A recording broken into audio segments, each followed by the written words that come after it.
Roger Wicker.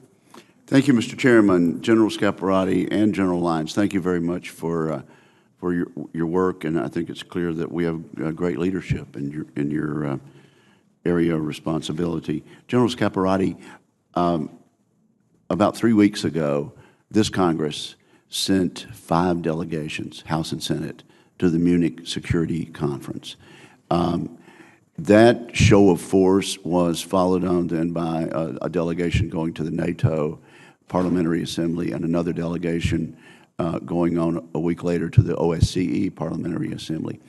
Does that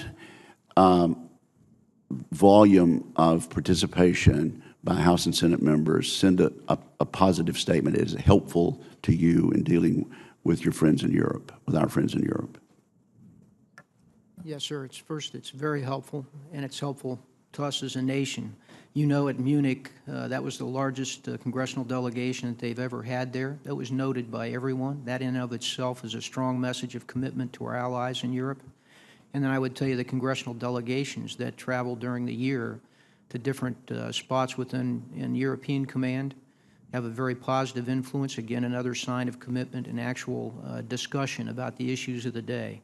I routinely get feedback from the chiefs of defense, ministers of defense, and others when our congressional delegations visit, so I know that it has an impact. Okay. Well, I guess we could have a debate about whether there's a crisis in NATO. I hope there isn't, but I do hope that that the strong statement of wanting to be involved was heard, and I appreciate your comments in that regard. General Scaparrotti, you are recommending augmenting our forces in Europe, specifically with regard to Seapower. What are your suggestions? For example, there are 4 destroyers in Rota, Spain now. Do we need 6? And what else needs to be done? What specifically can you tell us in an open hearing that would help with regard to our Seapower aspect of helping you? Well, as you know, specifically for the maritime component, what we're looking at is an evolving and modernizing Russian fleets. And in the closed hearing, I plan to go through just the changes I've seen in the 3 years that I've been in European Command. If we want to remain dominant in the maritime domain, and particularly undersea, which we are today, we've got to continue to modernize, and I think we need to build our capacity. So specifically for destroyers, yes, I've asked for 2 more destroyers within EUCOM. I'd like to go into a little more detail on that in the closed hearing rather than here, but again, we do need greater capacity, particularly given the modernization and the growth of the fleets, Russian fleets in Europe. In addition to the 2 destroyers, can you tell us publicly what else you're asking for in terms of ships? Well, this primarily has to do with capabilities that deal with the numbers of Russian ships that we see within our theater today, and also for anti-submarine warfare. And I'd like to go into the more detailed piece in a closed hearing. Are we going to need more ships or fewer ships? Well, that's a service question as to how they... In your area? In my area more. And I would like to see, or at least the rotation of naval component, carrier strike groups, amphibious strike groups, at a little better pace than I've seen in the 3 years that I've been in command.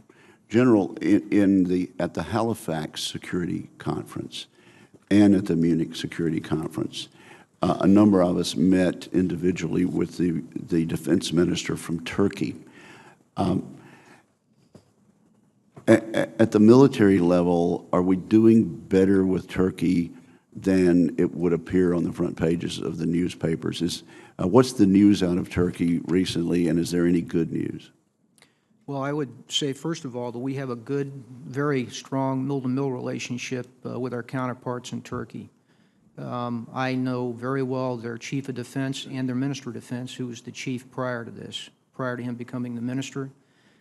We do have some differences, as you know, and you can see in the paper, but we have very candid and frank conversations, and we've been very successful at working through mutual interest to this point.